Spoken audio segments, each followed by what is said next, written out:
Hello friends, जय माँ बगला मुखी जानवास। देखिए 2 दिन बाद महाशिवरात्रि आ रही है। आपको पता है मेरे लिए महाशिवरात्रि का पर्व ना बहुत बहुत बड़ा होता है, क्योंकि माँ विंध्यवासिनी माँ काली का शादी की सालगिरह होती है। आपको पता है मैं सुबह सुबह उठती हूँ ना तो माता जी मेरी तरफ देखती रहती है, मुझे विश नहीं किया, मुझे विश नहीं किया। मैं उस दिन एक दिन पहले खूब सारी तैयारी करती हूँ, 2 साड़ी मतलब 2 साड़ी, भोलेनाथ के पीले कपड़े, 5 फल, बहुत सारी तैयारी करती हूँ। मतलब इतने दिल से मेरे लिए महाशिवरात्रि का पर्व मतलब बहुत बड़ा पर्व है कि मेरी माता रानी की उस दिन शादी हुई थी, तो मैं पूरा 16 श्रृंगार लेके माँ के मंदिर में जाती हूँ। मैं आपको सच बोलूँ ना, इस दिन ना जिस तरह से भोलेनाथ और गौरी माता का प्यार है ना, उस तरह मैं चाहती हूँ कि हमारे जितने यूट्यूब के सब्सक्राइबर है, जो भी प्यार करने वाले सब मिल जाए। क्योंकि उस दिन मालूम है आपको, उस दिन अगर कोई कुंवारी लड़की शिव जी का व्रत रखती हुई अपने प्यार को पाती है, अगर शिव जी को शमशान की राख चढ़ाए तो आजीवन धन का लाभ होता है। किसी के लिए आपको प्यार बहुत वशीकरण जैसा काम है तो उसे शहद चढ़ाते हैं, लक्ष्मी प्राप्ति चाहिए तो गन्ने का रस चढ़ाते हैं, ऐसे सबसे वो किया जाता है। लेकिन सब दूध वेस्ट करते हैं। दूध बिल्कुल वेस्ट मत कीजिए। दूध को तो आप प्रसाद बना के लोगों में बांटिए। मैं हर साल करती हूँ, आज से नहीं, मेरा कम से कम 10-12 साल से नियम है कि मैं अपनी शिव पार्वती का, हम लोगों में यूपी में शाम को 4 बजे को दिन भर व्रत रखेंगे। शाम को 4 बजे जाके वहाँ पे माँ के मंदिर में शिव जी को पहले शमशान की राख लपेट के उनकी पूजा की जाती है, और उसके बाद माँ पार्वती को पूजा करके फिर कुछ खाया जाता है। तब तक हम लोग दिन भर कुछ नहीं खाते, चाहे कुछ भी हो जाए। हमारे पूरे यूपी में नहीं है, कोई व्रत रखे ना रखे, सबका ऐसा है। सब लोग उस दिन मतलब एक पारण तो व्रत करते हैं, और रात के दिन, रात को कहते हैं ओम नमः शिवाय हरि, ओम नमः शिवाय हरि, रात भर जप करते हैं। उस दिन रात भर ओम नमः शिवाय हरि, ओम नमः शिवाय हरि का जप चालू रहता है। कहते हैं एक बार के मतलब महाशिवरात्रि का पिक्चर देखेंगे ना बम बम भोले का, तो उसमें बहुत कुछ अच्छा दिखाया रहता है। एक बार एक शिकारी एक पेड़ पे बैठ गया था और शिकार कर रहा था, तो वहाँ से एक हिरण मतलब गुजरा, तो उसको शिकार करने जा रहा था। तो वो बोला कि आप मुझे मारना है मार दो, लेकिन रुको ना, पहले मैं ज़रा अपने बच्चों को, बाल बच्चों को कुछ बता के आता हूँ कि अब मैं वापस नहीं आऊँगा। तो वो शिकारी बड़ा भोला था, क्योंकि उसके घर पे ना उसके बच्चे भूखे प्यासे थे, तो वो भी सुन लिया। और वो उस दिन उस रात को उसने वो बेलपत्र के पेड़ पे बैठा था, वो बेलपत्र तोड़ तोड़ के नीचे फेंक रहा था, और आप सच्ची माने ये नीचे शिवलिंग था। अनजाने में उससे महाशिवरात्रि की पूजा हो गई। बाद में वो जाके बहुत अगले जन्म में फिर शिव जी ने प्रकट होकर उसको आशीर्वाद दिया, फिर अगले जन्म में उसे एक राजा की पदवी मिली। शिवरात्रि की पूजा बहुत अच्छी होती है। आपका प्यार आपसे रूठ गया है, आपका पति आपको छोड़ के चला गया है, या कुछ भी एनी वन थिंग, इस दिन सारे जोड़े मिलते हैं। इस दिन अगर कोई भी वशीकरण करवाता है या कुछ भी करवाता है, कहते हैं उस दिन उन्हें शिव पार्वती का आशीर्वाद मिलता है। मुझे भी और मेरे केशव के पापा को भी शिव पार्वती का आशीर्वाद मिला है। मैं आपको पता है थोड़ी सी नहीं, बहुत सारी दुखी हूँ।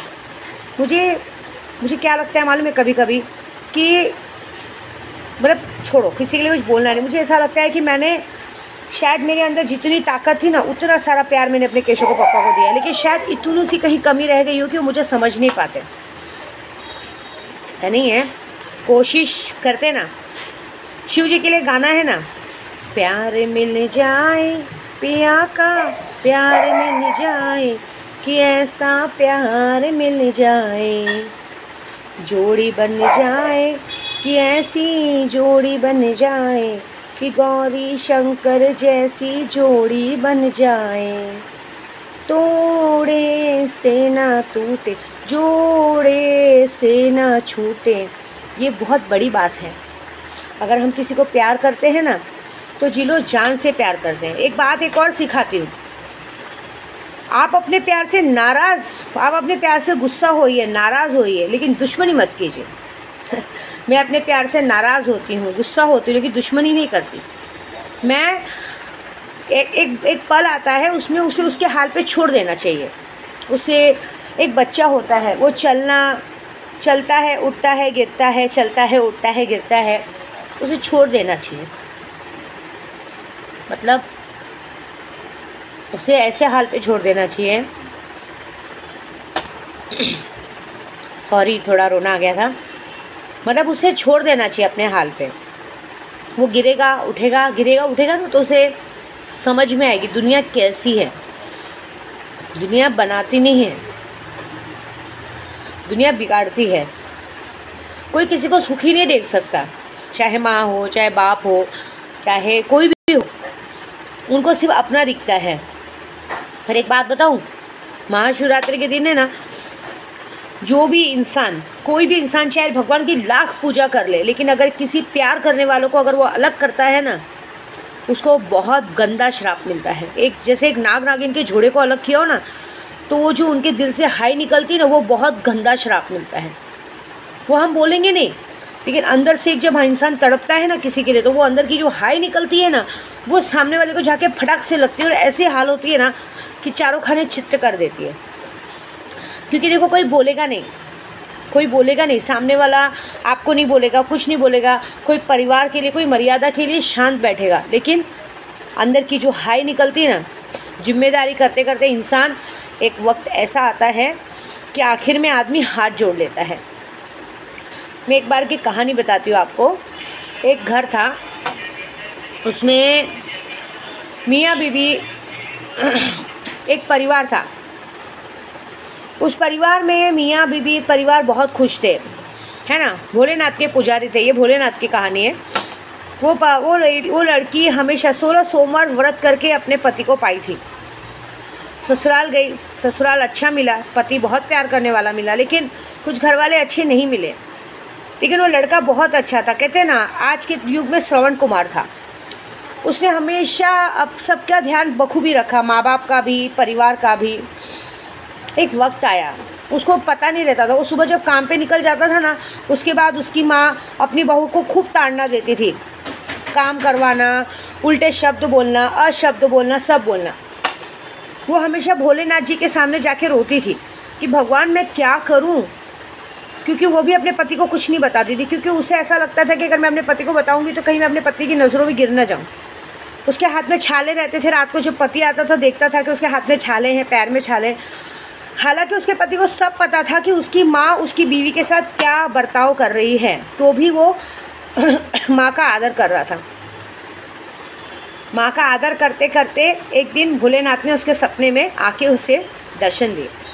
उसने कहा, बेटा दुख सहना अच्छी बात है, दुख सहना अच्छी बात है, लेकिन ज़बरदस्ती दुखी रहना ये गलत है। मतलब अन्याय सहने वाले से, अन्याय देने वाले से ज़्यादा अन्याय सहने वाला बुरा होता है। तू अपना कर्तव्य बरोबर निभा रहा है, लेकिन उस कर्तव्य का दुरुपयोग उस सामने वाला तुझसे कर रहा है, तू उसे पहचान।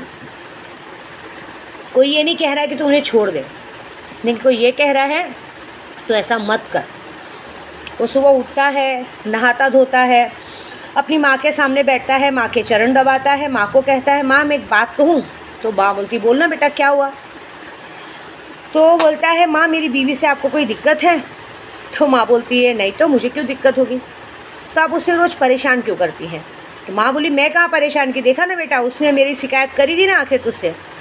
तो बेटे ने कहा, माँ वो तो जब से आई है ना गाय के जैसे बस आपकी सेवा की जा रही, उसने तो मुझे आज तक शिकायत नहीं की, लेकिन मैं रोज़ आता हूँ देखता हूँ कि वो झूठे पत्तल खाती हैं, तुम मुझे अच्छा खाना परोस देती हो, वो पीछे से झूठा खाना खाती है, बर्तन मांजती है, हाथों में छाले आ गए हैं, आँखों के नीचे काले गड्ढे आ गए हैं, लेकिन तुम्हें उस पर दया नहीं आती। माँ क्यों?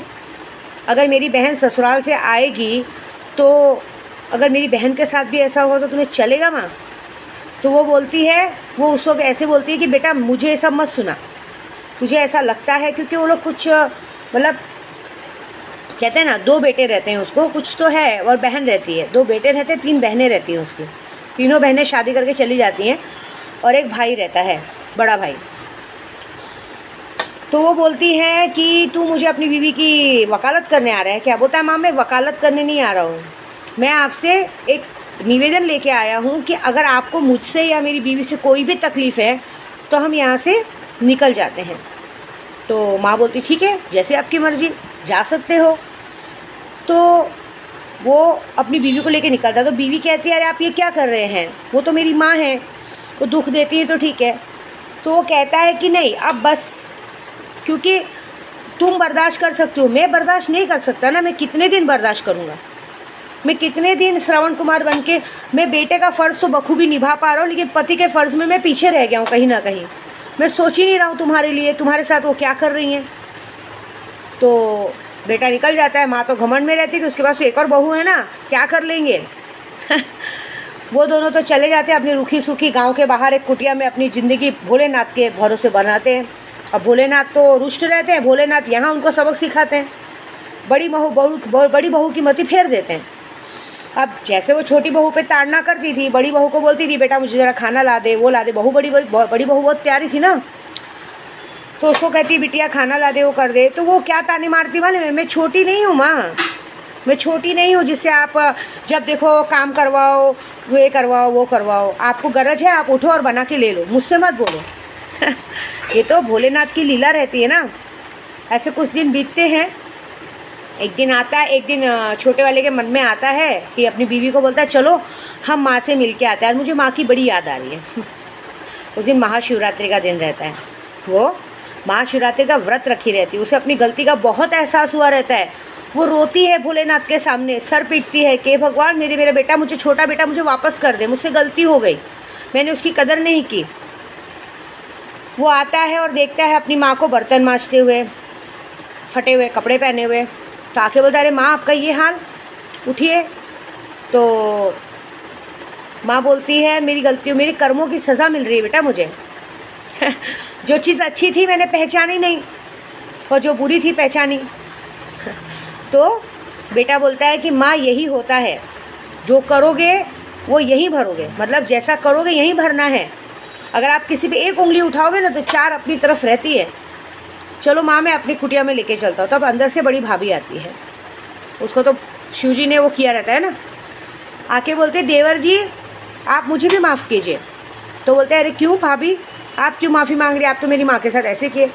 बोलती मैंने ऐसे नहीं किया, मैं इनको दिखाना चाहती थी, मैं भी ऐसी नहीं हूँ, मैं भी अच्छे घर की बहू हूँ, मैं इनको दिखाना चाहती थी इनका असली रूप, क्योंकि ये जैसे छोटी को परेशान करती थी मुझसे भी देखा नहीं जाता था।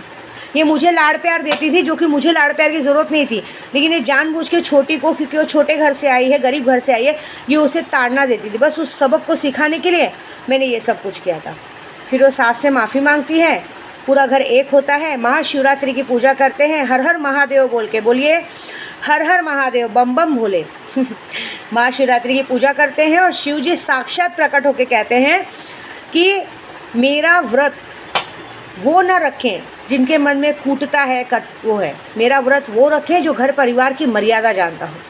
नियम सब पे लागू होता है, अगर बेटे बहू पे लागू होता है तो सास ससुर पे भी लागू होता है, भाई बहन पे भी लागू होता है, सब पे लागू होता है। तो एक कहानी कहने का मतलब यही था सबके लिए, आप सब बराबर रहिए, कोई किसी के सामने भेदभाव मत कीजिए, वरना प्यार करने वाले जोड़ों को अलग कीजिए। देखिए मैं है ना, मैं बचपन से बहुत अलग हूँ। मुझे अगर कोई बात बुरी लगती है ना किसी की, मैं उससे बात करना छोड़ देती हूँ, मेरी ऐसी ही आदत है। मैं ना किसी से लड़ती हूँ ना मैं झगड़ती हूँ। मेरी एक खराबी है, मैं सच बोलती हूँ, बुरी अपने आप लगती हूँ। मैंने कभी किसी की बुराई नहीं की। मेरी वीडियो सब देखते हैं, गुस्सा होते हैं, बुरा मानते हैं कि ऐसा बोलती है, लेकिन उस पीछे का भाव नहीं समझते हैं कि ये कुछ अच्छा बता रही है, ये किसी को कुछ बचाने को देख रही है। एक्चुअली अभी किसी पे, जिस पे भी जो मुसीबत आने वाली है ना, वो बहुत बड़ी और बहुत भयंकर आने वाली है। भोलेनाथ करे ऐसा कुछ ना हो, बाकी ऊपर वाला मालिक। मेरे को देखो, मैं तो चुप हूँ, क्योंकि बोल बोल के तो नाम ख़राब हो गया। क्या होता है मालूम, मैं आज की तारीख में नेकी कर दरिया में डाली। हाँ बोली मैं तो मेरा ही नाम ख़राब हो गया। मैं तो बचाने को देख रही थी, मैं ही फंस गई। इससे मेरी बा ने कहा चुप हो जा। तो जाने दो, वो सब बात नहीं करनी है, हमें काम की बात करनी है। मैं ये कह रही हूँ कि इस कहानी का मतलब यही है कि आप सब अच्छे से रहो, और सब माताओं को ये की विनती है कि अपने बहू बेटों को खुश रहने दो, प्लीज़ खुश रहने दो। आपकी भूमिका सिर्फ जन्म देने तक रहती है, बड़ा करने तक रहती है, उसके बाद बीवी आती है। बीवी की भूमिका बीवी को निभाने दो। अगर आप अपनी बहू के साथ अपनी बहू को बेटी मान के खुश रखेंगी ना, तो वो बेटी भी आपको मरते दम तक आपको संभालेगी। लेकिन अगर आप अपने जीते जी ये सोचेंगे कि मेरा बेटा सिर्फ मेरा है, मेरे बेटे पे सिर्फ मेरा हक है, ये तो बाहर की आई कल की आई लड़की क्या करेगी, तो एक बार यही होगा जो इस लड़के ने किया था कि वो हार मान के थक कर आपको हाथ जोड़ के निकल जाएगा, और आपके सामने भी इस तरह की घटना होने से कोई नहीं रोक सकता। ऐसे मत कीजिए, किसी प्यार करने वाले को अलग मत कीजिए। ये सबके लिए एक बहुत बड़ी महाशिवरात्रि की कहानी है कि शिव जी उन्हीं के घर में वास करते हैं जिस घर में प्रेम भाव रहता है, जिस घर में है ना विष्णु जैसा विष्णु भगवान की पूजा होती है, जिस घर में बेटा श्रवण कुमार रहता है। लेकिन हर घर में माँ कैकई भी रहती हैं। रामचंद्र जी कैकई से कितना प्यार करते थे, लेकिन कैकई ने क्या किया, उतना प्यार करने के बाद भी उन्होंने 14 वर्ष का वनवास सुना दिया, जिसकी वजह से वो आज तक कलंकित है। प्यार बहुत करती थी और राम जी से, उनका मति तो राम जी ने ही फेरा था, लेकिन आज तक वो कलंकित है। कहते हैं ना ओम नमः शिवाय हरि, शिव बिन हरि नहीं, हरि बिन शिव नहीं, ये बात है। तो बस मैं यही कहूँगी, ऐसी कोई गलती ना करें कि भगवान तुम्हारे दर से अपना बास उठा ले। आप देख लीजिएगा, जिस घर में अगर ये सब फालतूगिरी होती होगी ना, उस घर में भगवान कभी बास नहीं करते। उस घर में सिर्फ बीमारी रहती हैं, झगड़े रहते हैं, द्वेष रहता है, कलेश रहता है, हर तरह की बुराइयां रहती हैं, सब रहता है। और लेकिन जिस घर में अगर इस सब चीज़ों का मान रखा जाता है, उस घर में भगवान हर तरह की सुख समृद्धि देते हैं। क्योंकि महाशिवरात्रि के दिन हर उस सुहागनों को और प्यार करने वालों को भगवान शिव पार्वती आशीर्वाद देते हैं कि आप सब सदा सुखी रहो। उस दिन हर सुहागन औरत खूब सज धज के तैयार हो, सुबह से माँ पार्वती के जैसे खूब सज धज के तैयार हो। जैसे करवा चौथ पे होती ना, उस दिन भी मेहंदी लगाओ हाथ में, खूब सज धज के तैयार हो के शिव जी की पूजा करने जाओ। सिर्फ शिव जी की पूजा मत करो, माँ पार्वती की भी पूजा करो। माँ पार्वती को सुहाग का पैकेट चढ़ाओ, माँ पार्वती को सुहाग का पैकेट चढ़ाओ, उन्हें चुनरी चढ़ाओ, साड़ी चढ़ाओ, और माँ से आंचल फैला के बोलिए कि जब तक जीऊँ सुहागन जीऊँ, बेगर पति के नहीं जीऊँ मैं। ऐसा ये काम ज़रूर करो, आपकी ज़िंदगी संवर जाएगी और कुछ नहीं। दूसरा, इस महाशिवरात्रि पे मैं ऐसे विष वशीकरण एक ऐसा वशीकरण है जो आदमी को इंसान का कुत्ता बना देता है। बहुत सारे पत्नी परेशान है, किसी का पति बरसों से बाहर चला गया, सब चला गया है, आ नहीं रहा है। जैसे हम लोग भी एक जोड़े को मिलाने में लगे हैं, बस वो 2-3 दिन में वो भी सॉल्व होने वाला है। तो ये विष वशीकरण का हम लोग कम से कम बहुत मतलब एक 50-60 हज़ार के खर्चे तक लेते हैं। लेकिन मेरे बहुत सारे लोगों ने विनती की कि माँ हमारे पास इतना पैसा नहीं है। तो हमने एक सोचा है कि अब उनको सिर्फ महाशिवरात्रि के पर्व के लिए, आगे नहीं, सिर्फ महाशिवरात्रि के, मतलब जो आज और कल में पूजा शुरू कराता है उसको सिर्फ महाशिवरात्रि को ही उसको रिजल्ट है। 7 दिन भी नहीं, महाशिवरात्रि के दिन ही रात को पूजा होगी, दूसरे दिन अमावस्या को 2 तारीख को उसका प्यार कहीं भी रहेगा उसके पास लौट के आएगा। मात्र 21,000 में ये पूजा की जाएगी। मैं जो हूँ भाई खुल के बोलती हूँ। और इस वक्त शक्तियाँ लेना भी अच्छा है, फिर से बोलूँगी, शक्तियाँ लीजिए, शक्तियाँ आपको साक्षात्कार दर्शन देंगी होली के दिन, बाकी आपके मर्जी। लेकिन ये वशीकरण बिल्कुल ना गवाए। ये सिर्फ मैं अपनी माँ विंध्यवासिनी की तरफ से लोगों को एक तोहफा दे रही हूँ, और वो भी 7 दिन की जगह महाशिवरात्रि के दिन ही रिजल्ट दे रही हूँ। अब आप में जिसको भी है करवाइए पूजा। जय माता दी।